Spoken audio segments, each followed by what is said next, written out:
I've said it before, but it's worth repeating. This 2026 class for Washington is the best in school history.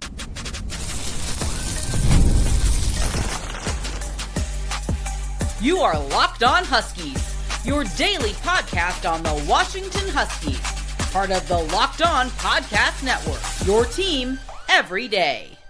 Welcome back into another edition of the Locked On Huskies podcast. I'm Roman Tomashoff. I'm the site editor with Huskies Wire. That gentleman right there, that's Matt Doherty, Washington's Senior Director of Player Personnel. Thank you for making this your first watch or first listen of the day, as we are part of the Locked On Podcast Network, the #1 sports podcast network. And today's episode is brought to you by Game Time.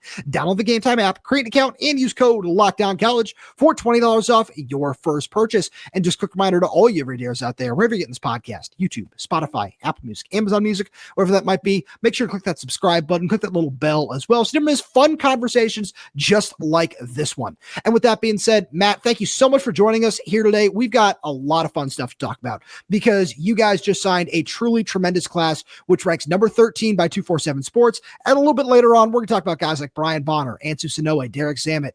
A really nice way to round out this class because you got 4 high-end wide receivers from all over the country. Can't wait to talk about those guys, but we need to start with the crown jewel of this class.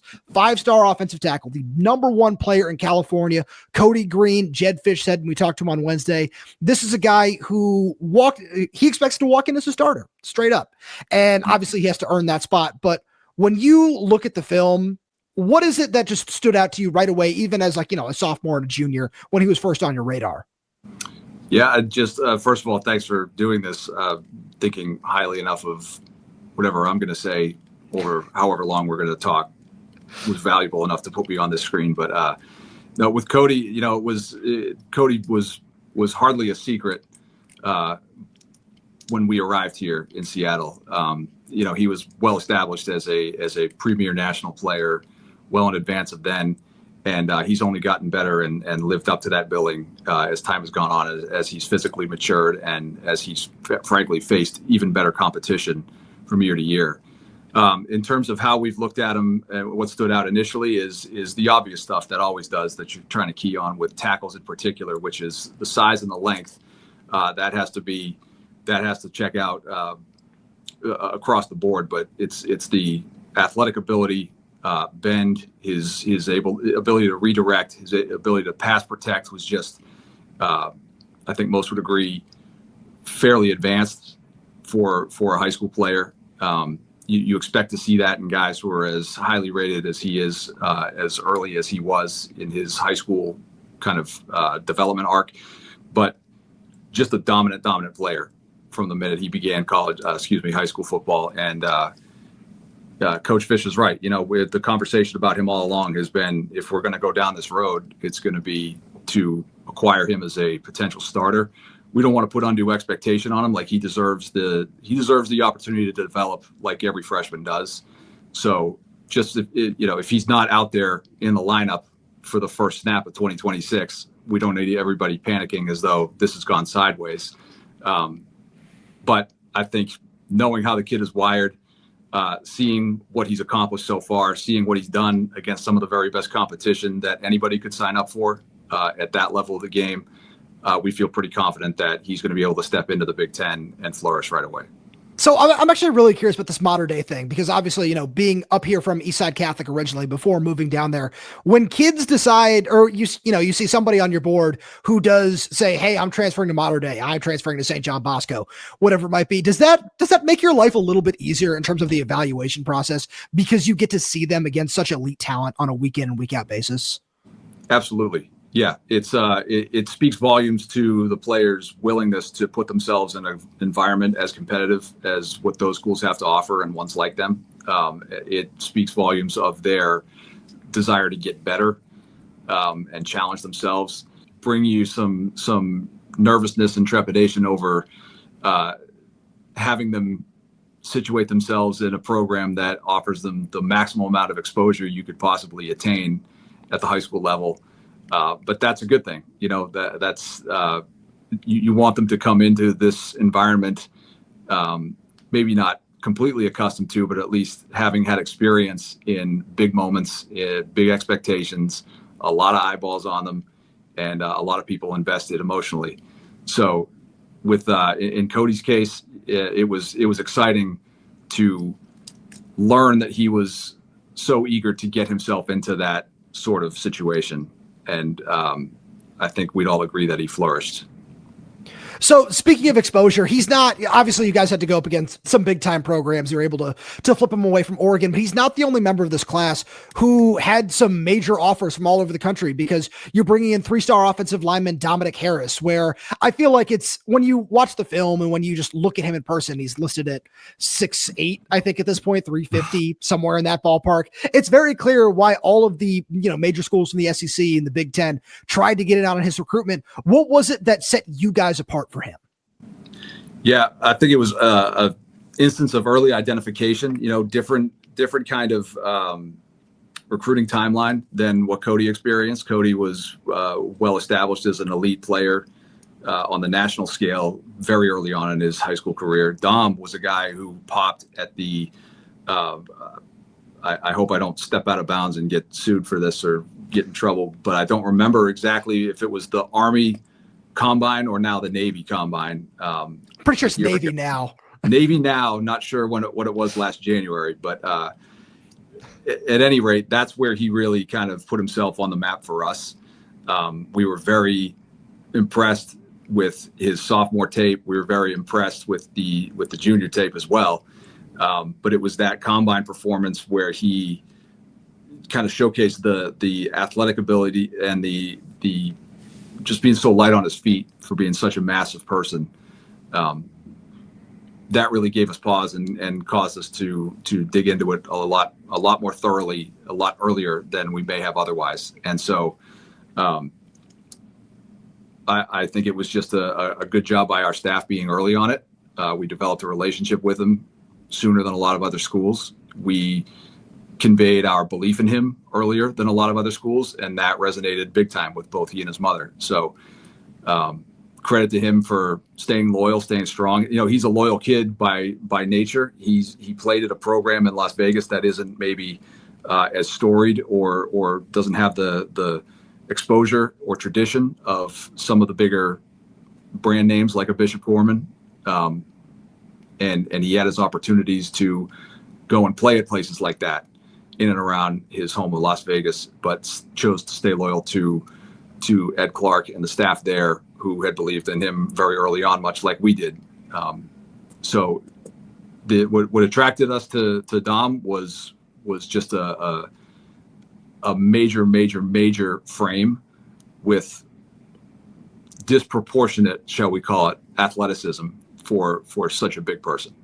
And he's not the only person in that same boat that you're bringing into this class, because obviously Kodi is on a similar level in terms of athleticism, but somebody who a lot of people who follow recruiting might not necessarily be as familiar with is Adong Yang, who's listed at 6'3", 340 plus pounds from Roosevelt High School, who moves so well at that size. And as we look at just the way that you guys are trying to build this offensive line in the Big Ten with bodies like him and Champ Talialia and John Mills, how does he fit into that ballpark? Because it seems like he's a true interior guy at the next level. But what was it about him that stood out to you? Yeah, Adong was a up close and personal live evaluation for us in camp in the summer of 24. So he, our first round of camps here in Seattle, he was one of the guys that obviously performed at a clip that was noteworthy.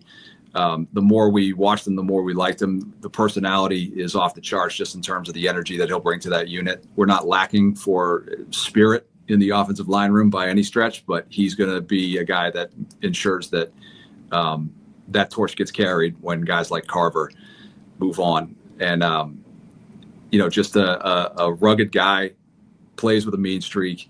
He's got some natural power. You're right in that he is he projects predominantly as an interior guy. We'll see just how much versatility he'll offer us, but really like the athleticism as far as, that's I know I keep using that term and it's a wide sweeping generalized term to describe a lot of different things, especially when you're discussing big guys on the O-line. But it is a critical factor, shall we say, in playing offensive line in Coach Fisch's scheme. These guys have to be able to function in space. And so he checked that box, and we were able to see it with our own eyes. And he was one of the earliest commitments in the class. I can't remember exactly in the sequencing what number he was, but he was in the boat pretty much 24 hours after an offer being communicated, and has done a great job for us just in terms of recruiting others to come along.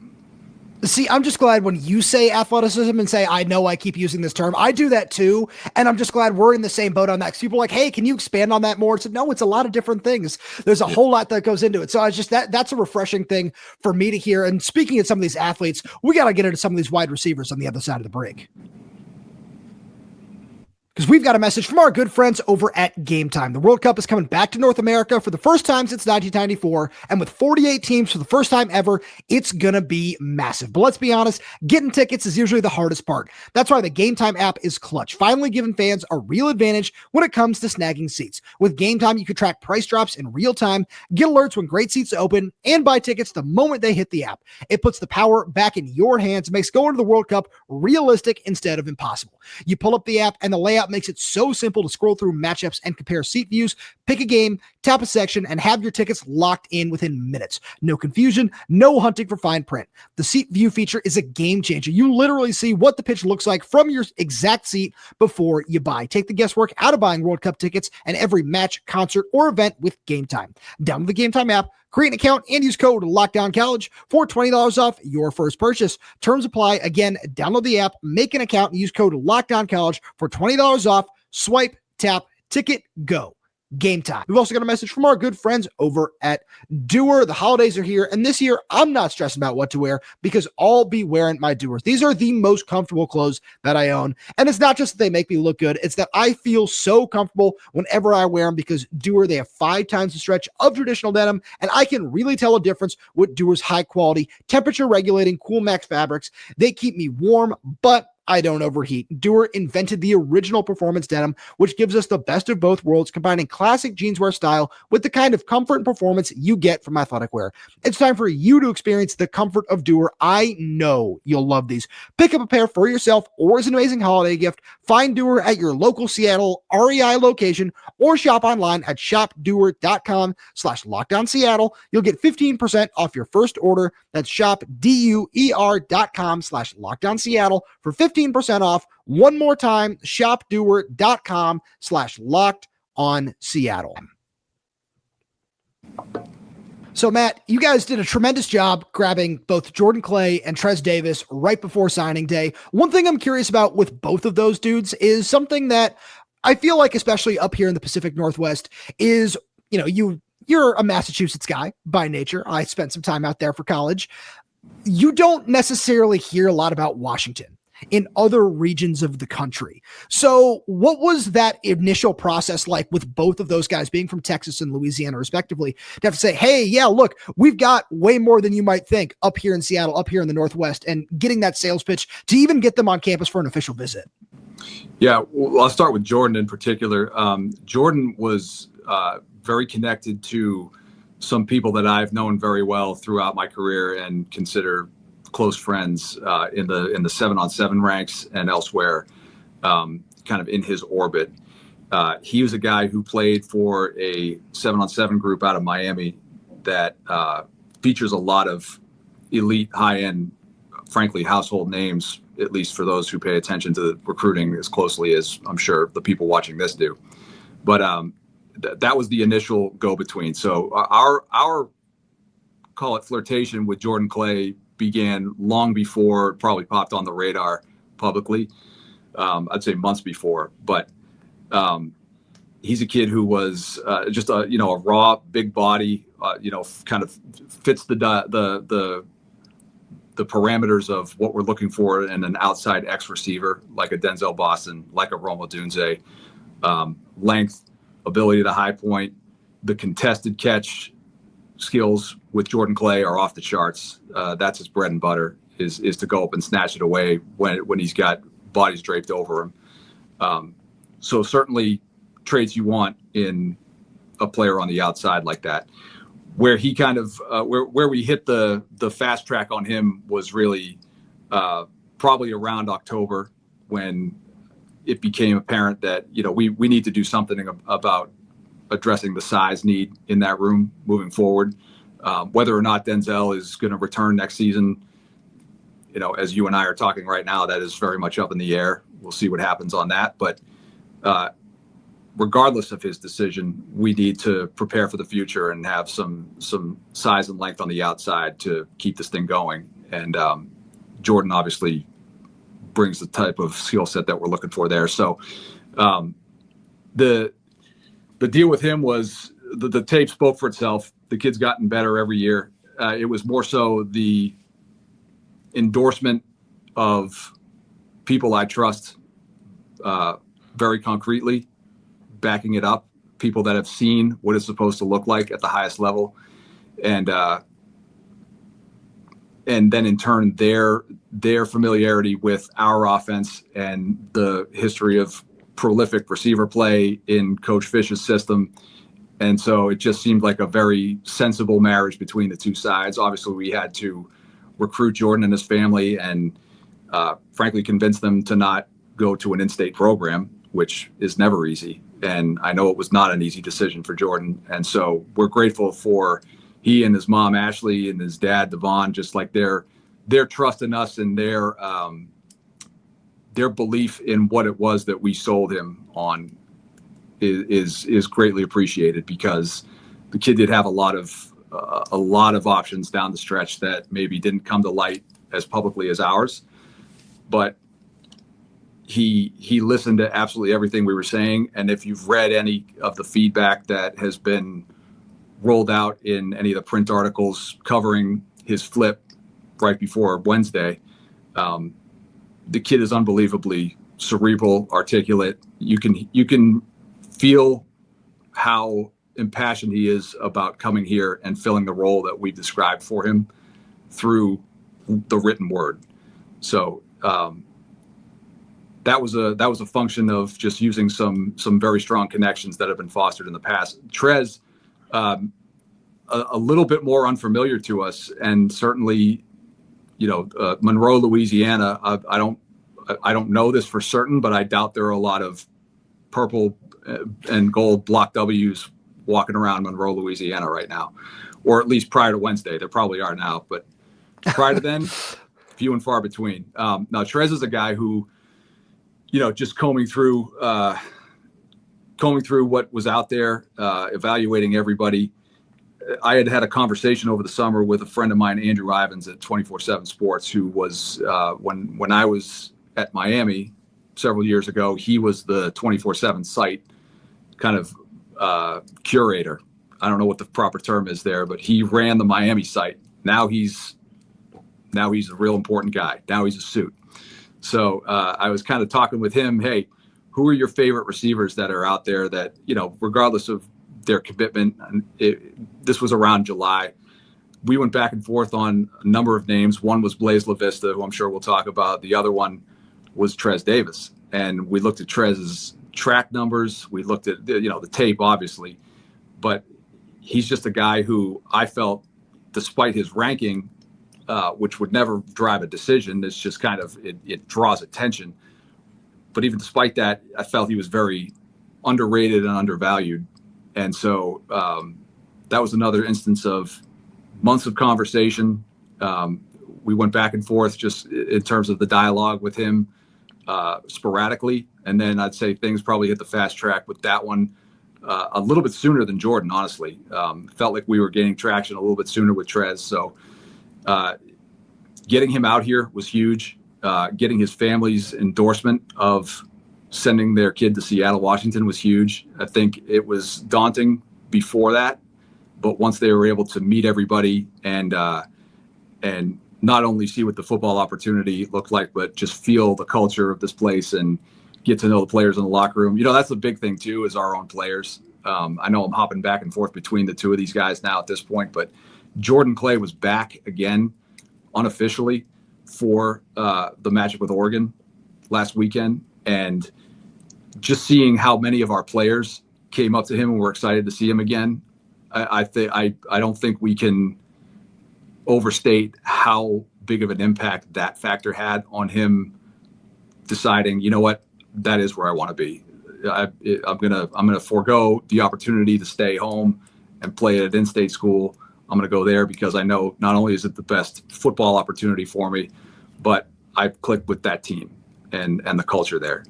And I know Trez would say the same. So we lucked out. It's two guys from, as you put it, just kind of foreign territory as far as traditional Washington recruiting is concerned, at least as far back as I've looked. But it speaks to the reach of the brand too. So we've got to develop these guys, but they both fill very specific roles within the passing game that will, I think bring a pretty palpable level of excitement here. So one thing I'm really curious about that you mentioned, and this is something where it certainly was very prominent in how quickly things seem to come together with Blaise LaVista, but also now that you mentioned it with Trez Davis, is how much do you trust, outside evaluation and outside just vouches, where you mentioned with Jordan Clay too, with guys that you're unfamiliar with, since Blaise, Illinois, Trez, Louisiana, versus, okay, I know I need to see X, Y, and Z on the film and track numbers in whatever else when it comes to not just evaluating for offers and trying to push guys to get up on unofficial visits and different things like that. Yeah. I wouldn't say it carries all the weight, but it carries a ton of weight. And in the instances of the guys that we're talking about specifically, it carried a lot of weight. With Jordan Clay, I'm not going to, I've already taken you through that. I won't bore you with it again. It's just the people telling me what this guy does well and how impressive he is are guys that are deeply familiar with elite players of the past who have been similar types of receiver. And so we can make the same comparison, or we understand there's a common understanding, is the way I should phrase it, of when I'm told, hey, this guy is as good or better than so-and-so, I know that person knows what they're talking about. And so I can come back to Jedd and say, listen, this guy is turning some heads, and they're the right heads you want turned. Blaise LaVista, same situation. Honestly, involved some of the same players, meaning characters in the story, where they weren't directly coaching him, but when I reach out and say, tell me about this guy and what you saw, and the reaction is, you got to go get that one. Like, that guy tore us up. That carries a lot of weight when people who know what it's supposed to look like can verify, yeah, that guy's got the goods. That's big in terms of, it's not gonna trump our own evaluation, but it's going to reinforce it and give us the confidence and is going to reduce a lot of uncertainty when we can get those types of verifications, shall we say, from outside parties. We certainly haven't forgotten about Mason James in this conversation, but we're going to get to more with him and some other guys on the other side of the break. Because we've got a message from our friends over at Omaha Steaks. The holidays always feel a little easier when you already know the perfect gift, and Omaha Steaks makes it almost too simple. Whether you're treating yourself this season or sending something memorable to family and friends, Omaha Steaks delivers handcrafted perfection right to their door. And this week is the best time to jump in because their cyber sale is here and the deals are huge. The quality is exactly what you hope for: incredibly tender steaks, rich flavors, and meals that make hosting or weeknight cooking easier. And the variety is underrated. Steaks, burgers, comfort meals, sides, desserts. It's one of those gifts that truly fits anyone. Save big on unforgettable gifts with Omaha Steaks. Visit omahasteaks.com, 50% off site-wide and an extra 20% off select favorites during their cyber sale. And for an additional $35 off, use promo code COLLEGE at checkout. That's omahasteaks.com, promo code COLLEGE. Terms apply. See site for details. So, Matt, one more wide receiver here before we move on. This is another loaded wide receivers class for you guys. Now, the guy who's been committed the longest, 4-star wide receiver Mason James from Oklahoma. This was one that I've been really interested by through the process because he was someone who, just as you look at the tape, he just feels like a very natural fit for Jedd Fisch's offense, as all these guys do in one way or another. But this is one where, obviously there were some other earlier targets out there on the board, where Mason just always felt like the most natural fit for you guys. And it was just very interesting, as this has all come together in the Midwest and the South, what made him just such a high priority on your board, and how hard is it to keep a guy especially out of Oklahoma, away from some of those other SEC schools. Yeah, I mean, Mason is the one name you can point to and say this was a wire-to-wire priority for us from the start of the cycle to the finish. Explosive playmaker. Again, these guys all fill specific roles within the offense. Yes, they all have that wide receiver kind of moniker attached to their names, but in this system, they all play separate positions, essentially. And so each of them has to bring a requisite skill set that, I guess we should say, allows the scheme to operate at its optimal level. And Mason does that for us in spades, just in terms of what he brings to the table and the way that he's going to be deployed in this offense. Just hitting on your point, how difficult is it to keep a guy that long? It is very difficult. You've got to constantly recruit them like they're not committed.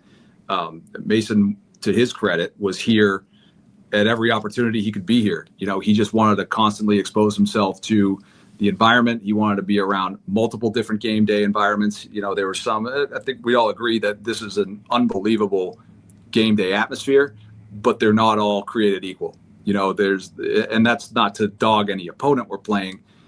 It's the same in every college town or city, coast to coast. Some weekends are bigger than others. Some matchups are more exciting than others. And he wanted to come and witness, okay, what does it look like when it's maybe not the biggest ticket in town?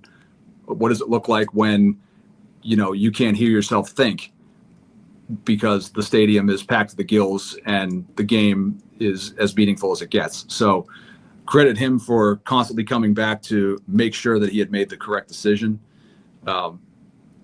As far as his ability, you can't overstate the value of his speed vertically, and then what he does after the catch. We have been looking to replicate Jacob Cowing, who we had at Arizona for 2 seasons, who's one of the most prolific wide receivers in college football history. I know that sounds dramatic to say. It's honestly the truth if you go and you look at the numbers relative to others like that. I'm not trying to say that we've got a college football Hall of Famer on our hands. Again, it goes back to my point of these guys deserve the opportunity to develop, but we have been wildly excited about Mason from the start. He's been a priority from the start. He's going to be a guy that comes in here and brings something to that group that we don't think we have right now. We think we have a lot of talent. I don't know if we have the threatening, explosive speed that he brings to the table, and his ability to do something with it, aside from just run by people on vertical routes. He's dangerous with the ball in his hands. He's an excellent route runner in terms of his ability to sell double moves, in breakers, whatever it is. He's got strong hands, and he's just a gamer. Was difficult to fend off, some of the more, call it local programs. The most local program was Oklahoma, which was 5 minutes down the street from his high school. So that was always kind of a threat that loomed large. Should they come calling again, he had initially rebuffed their advances and decided that this was a better opportunity for him. And lucky for us, he continued to feel that way all the way to Wednesday. So just really excited about what he brings to the table, because we know that family incredibly well. They have put a lot of faith in us in terms of what they know he's capable of and what his goals are. And so we're excited to get started with him and introduce him into what we feel is going to be a pretty potent offense next year. So I'm really glad the way you described it. You're already a podcast pro. It's very clear, because all of the things you talk about in terms of explosive speed and just not just that, but you can do so many other things, also just very much applies to Brian Bonner. And it feels like that was one of the battles that, especially at the time, was one of the ones that you guys just had to keep pushing and keep pushing and keep pushing, because he came up and visited so early and then took so many other visits around the country. How tough was that battle just to win? And then what is he bringing to this offense, especially, with Jonah Coleman graduating now? It feels like there might be a place for him in 2026. Yeah. Brian's, we were initially, at least I'll speak for myself, and I just say that I was initially a little bit discouraged because the way his visit schedule was shaking out, in the late spring going into the summer. You want to get these guys ideally on June weekends because that's really kind of the decision-making wheelhouse this day and age for most of these guys. You're coming out of the month of June. Most guys are going to make a decision by then, at the very latest by the end of July. With Brian, we were battling, and he had come up early in the spring. We knew we had traction. He knew he was a priority here. But just the way things shook out from his scheduling standpoint, we had only one opportunity to bring him up on a visit officially, and that was in late April, which, I'm not saying it can't be done. He's a great example. Yes, it can, but we had to weather the storm. He went on a gauntlet of visits to a lot of really impressive places, and he was a legitimate target at every single one of those. And I credit Scotty Graham and his endurance. He's one of the best communicators I have ever been around at any program. He's just got a gift for being able to connect, and then half the battle in recruiting is just showing up. It's the consistency. And some people fall by the wayside because they've run out of gas and they don't apply the same level of consistency from start to finish. They don't apply it but they apply it one way before a commitment and then maybe let off a bit afterwards. With Scotty Graham, it's full tilt the entire life cycle. And so Brian and his family couldn't help but feel prioritized based on how much outreach there was from his prospective position coach, from our head coach. And, he saw the light in July and it sounded like, hey, we're right there in this thing. Came down to a 2-horse race really in late June.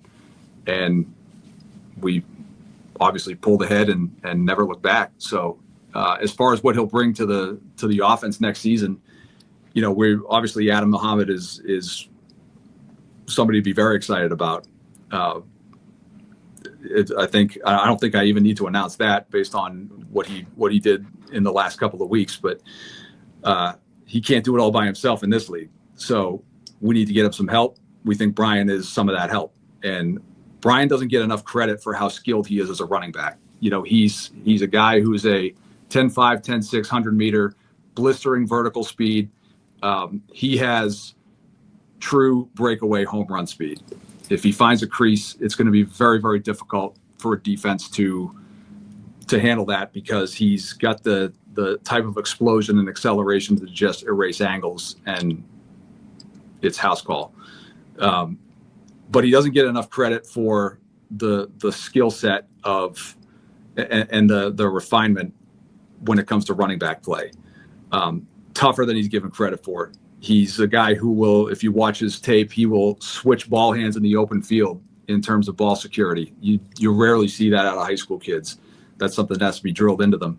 So he's somebody who definitely has the explosive ability to contribute early, and he's only going to get better, because he's going to get bigger. He's going to get more refined as far as his pass protection and what we do with him in the passing game as a receiver.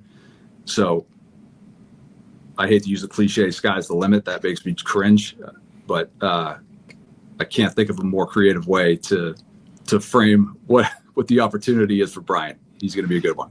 And how does Ansu Sanoe, who's been committed the longest out of any prospect, I'm pretty sure, how does he complement him?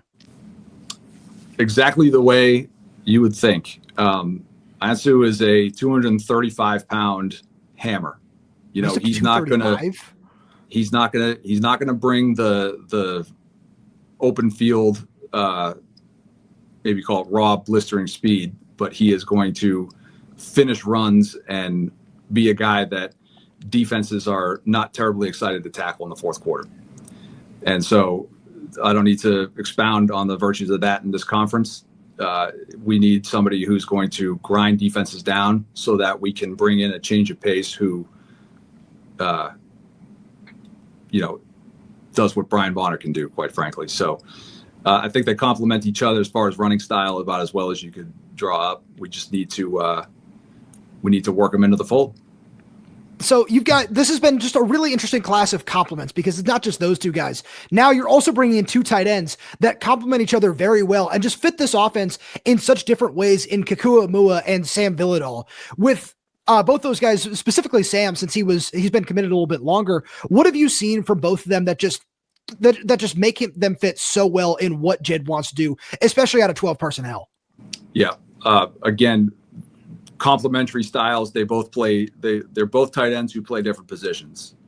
Sam is more of your traditional F move guy, however you want to phrase it.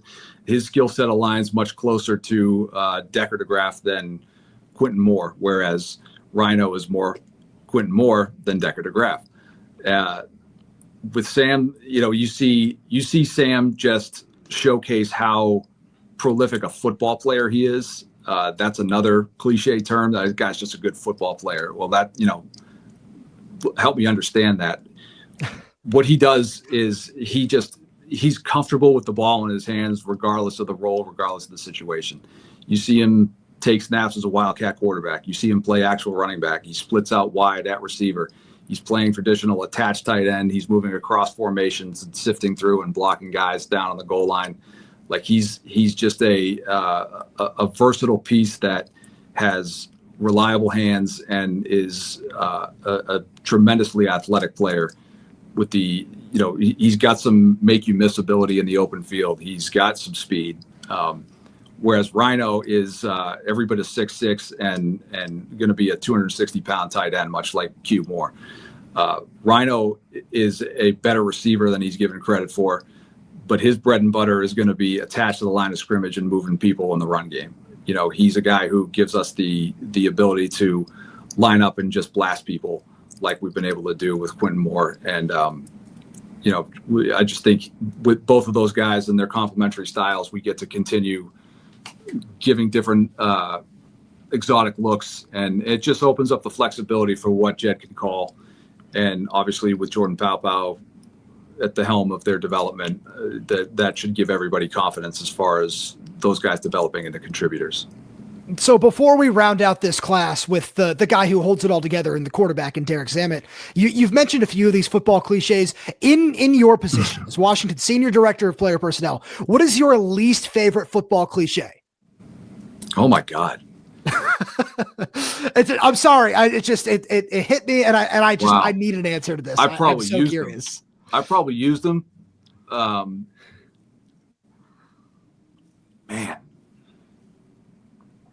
Because there's so many. I know I'm guilty of using so many of these. People like, you keep saying this. You keep saying that. I'm like, yeah, it's kind of true though.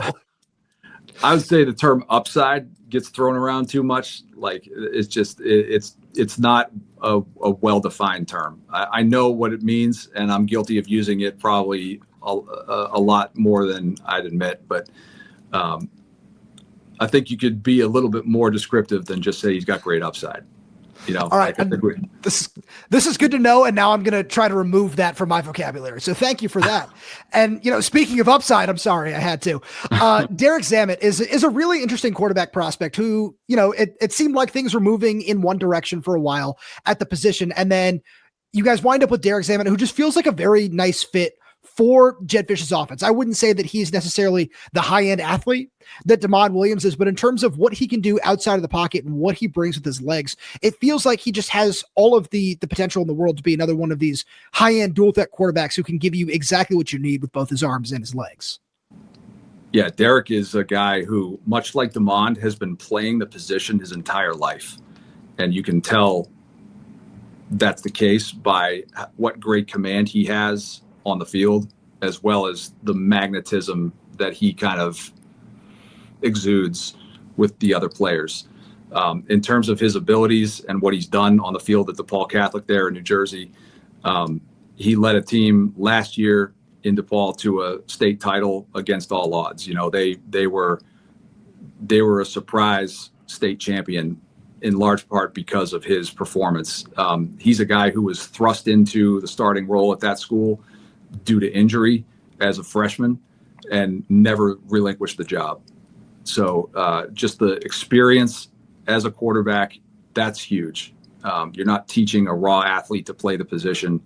You're not getting a guy who is unfamiliar with coverages and terminology that should be, or you would hope would be, fairly standard stuff, especially walking into a quarterback room at this level.